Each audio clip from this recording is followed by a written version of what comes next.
నమస్తే, welcome to YOYO TV ground report. ప్రస్తుతం మనం కరీంనగర్ జిల్లా చొప్పదండిలో ఉన్నాం. చొప్పదండి నియోజకవర్గానికి సంబంధించి తాజా మాజీ ఎమ్మెల్యే బోడిగ శోభక్కున్నారు. ప్రస్తుతం ఆమె బీజేపీ పార్టీ నుంచి పోటీ చేస్తున్నారు. బీజేపీ అభ్యర్థిగా రంగంలోకి దిగారు. ఈ 4.5 సంవత్సరాల్లో ఏం చేశారు, ఎందుకు టీఆర్ఎస్ టికెట్ ఇవ్వలేదు, ఈ పరిణామాల మీద మాట్లాడడానికి సిద్ధంగా ఉన్నారు. శోభక్క నమస్తే.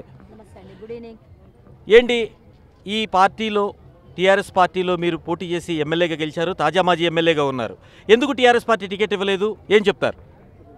టీఆర్ఎస్ పార్టీ ఎందుకు టికెట్ ఇవ్వలేదు అనేది సమాజానికి అంతా ప్రజలందరికీ తెలుసు. కుటుంబ పాలన, అలా ముఖ్యంగా కేటీఆర్ ముఖ్యమంత్రి కావడం కోసము ఆయన కాళ్ళు మొక్కేటోళ్ళను, కాళ్ళు పీసుకేటోళ్ళను, ఆయన జోకేటోళ్ళను మాత్రమే చూసుకున్నాడు. బొడిగ శోభ అలాంటిది కాదు కదా, తలెత్తుకొని అభివృద్ధి చేసిన బిడ్డ.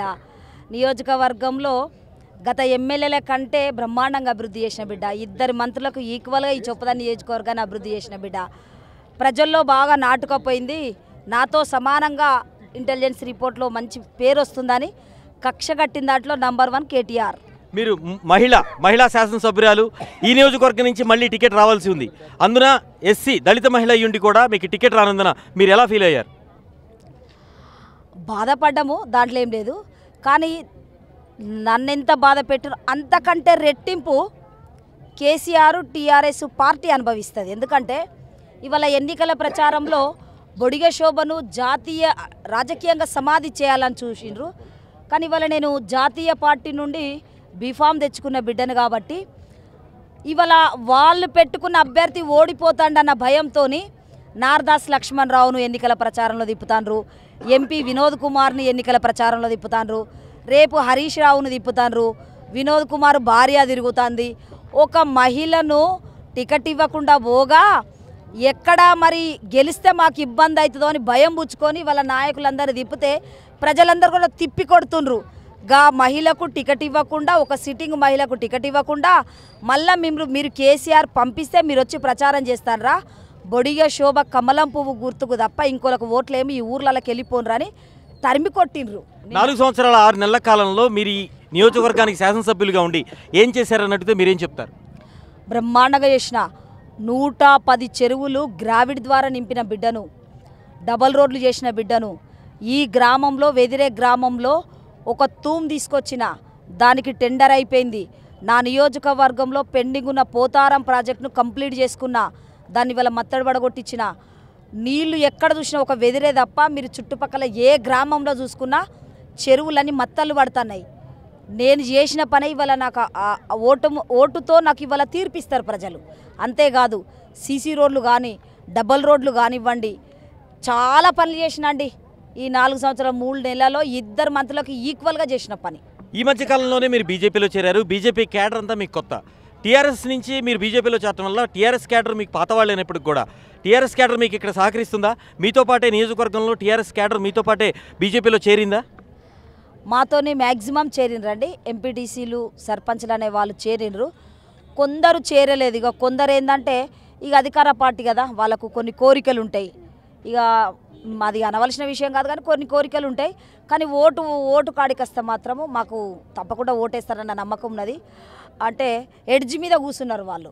మహాకూటమికి సంబంధించి కాంగ్రెస్ కావచ్చు, టీడీపీ కావచ్చు, తెలంగాణ జనసమితి కావచ్చు, సిపిఐ కావచ్చు, ఈ 4 కలిసి రంగంలో దిగుతున్న పరిస్థితి ఎలా ఉండబోతుంది ఇక్కడ రాజకీయం చొప్పదండిలో?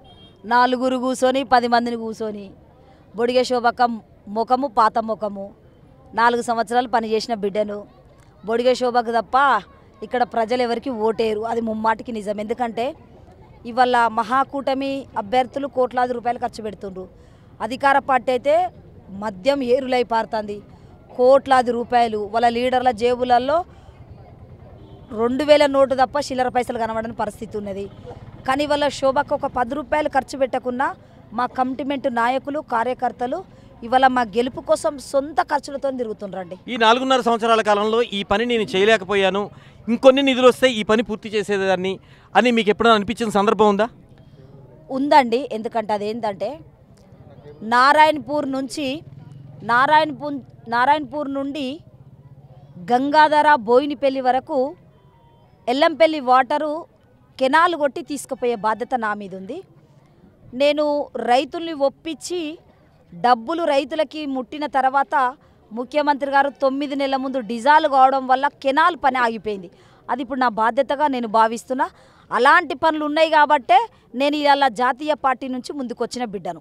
ఈ 4.5 సంవత్సరాల కాలంలో ఉన్న పెండింగ్, మీరు చెప్తున్న పెండింగ్ పనులు కావచ్చు, ఇంకా కావాల్సిన మౌలిక సదుపాయాల కల్పనలో కానీ, సాగునీరులో కానీ, తాగునీరులో కానీ మీరు ఏమైనా ప్రణాళిక సిద్ధం చేసుకున్నారా? చొప్పదండి నియోజకవర్గానికి సంబంధించి మేనిఫెస్టో ఏమన్నా మీరు పర్సనల్గా వ్యక్తిగతంగా సిద్ధం చేసుకున్నారా? వ్యక్తిగతంగా అంటే మైండ్లో మొత్తం ఫిక్స్ అయి ఉన్నాయండి. నా దగ్గర మల్యాల కొడిమేలకు సంబంధించిన రివర్స్ పంపింగ్ నడుస్తుంది. 50,000 ఎకరాల పైచీలకు అక్కడ నుంచి నీళ్ళు అందుతాయి మా వ్యవసాయానికి. కొన్ని తూములు తీసుకున్నా, కొన్ని లిఫ్ట్లు తీసుకున్నా, అవన్నీ టెండర్ అయిపోయినాయి.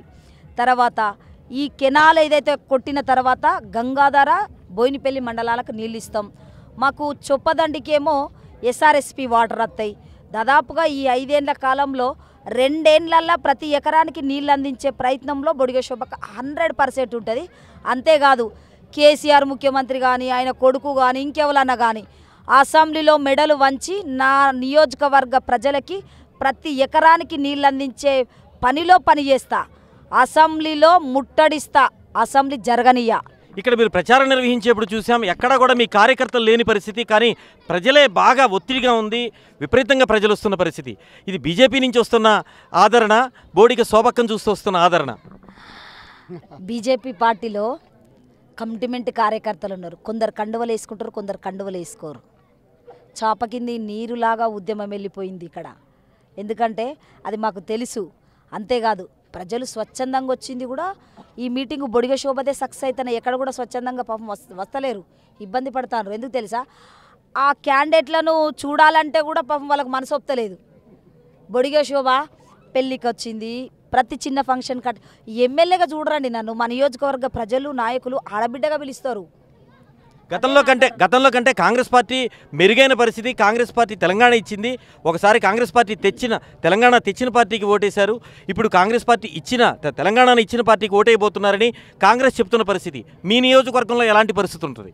సరే, నా నియోజకవర్గంలో అయితే అలాంటి మెసేజ్ మాత్రం పోలేదండి. ఎందుకంటే పాపం మొన్న రేవంత్ రెడ్డి అన్న కూడా వచ్చి నా గురించే మాట్లాడిండు. వాళ్ళ ఎన్నికల ప్రచారం అభ్యర్థి కోసం వచ్చి కూడా పాపం బొడిగ శోభకు కేసీఆర్ మోసం చేసిండు. ఆ బొడిగ శోభ ఉద్యమకారురాలు, ఆ బొడిగ శోభనే పనిగల్ల బిడ్డ, పాపం జైలుకు పోయిన బిడ్డ అని మరి రేవంత్ రెడ్డి అన్న మాట్లాడిండు. అన్నగారికి కూడా థ్యాంక్స్ చెప్తున్నా. మా దగ్గర అంత కాంగ్రెస్ గాలి లేదు, ఆ తర్వాత టీఆర్ఎస్ గాలి కూడా లేదన్నా. ముమ్మాటికి ఉన్నదంతా ప్రేమ నా నియోజకవర్గంలో. ఇంటింటికి నల్లా ఇస్తామని చెప్పిన పరిస్థితి. మీ నియోజకవర్గంలో మిషన్ భగీరథకు సంబంధించి ఎంతవరకు పనులు పూర్తయినాయి? ఎంతమందికి ఇంటింటికి నీళ్ళు ఇచ్చారు? ఒకవేళ ఇవ్వకపోతే కారణం ఏంటి? ఒక మాట చెప్పాలంటే నేను 2 వ్యతిరేకించిన దాన్నండి కేసీఆర్తోని. నేను 2 ఎజెండా అంశాలను వ్యతిరేకించిన దాన్ని. అది ఇప్పుడు కాదు, నేను ఎప్పుడో కూడా చెప్పిన. దళితులకి 3 ఎకరాల విషయం సాధ్యం కాదు సార్ అని చెప్పిన. నేను ముమ్మాటికి రాష్ట్ర కమిటీలో చెప్పిన బిడ్డను. ఎందుకు తెలుసా? భూములు అనేటివి లేవనే విషయం కేసీఆర్కి తెలుసు, మాలాంటి వాళ్ళకి తెలుసు. తర్వాత ఈ ఇంటింటా నల్లా కనెక్షన్ అనేది కేసీఆర్ అట్టర్లో ఫెయిల్ అయ్యింది. ఎందుకంటే నిండు అసెంబ్లీలో ఒక మాట ఒప్పుకున్నాడు. మేము అప్పటికి అందరం ఎమ్మెల్యేలం అన్నాం, ఇంటింటా నల్ల నీళ్ళు ఇచ్చినాకనే మళ్ళీ మేము ఓట్లకు వస్తాం, అట్లయితేనే ఓట్లు వేయండ్రు, లేకుంటే మేము ఓట్లు అడగము అని అన్నాడు. సాగునీటికి సంబంధించి మిషన్ కాకతీయ అనేది ఏర్పడడం జరిగింది.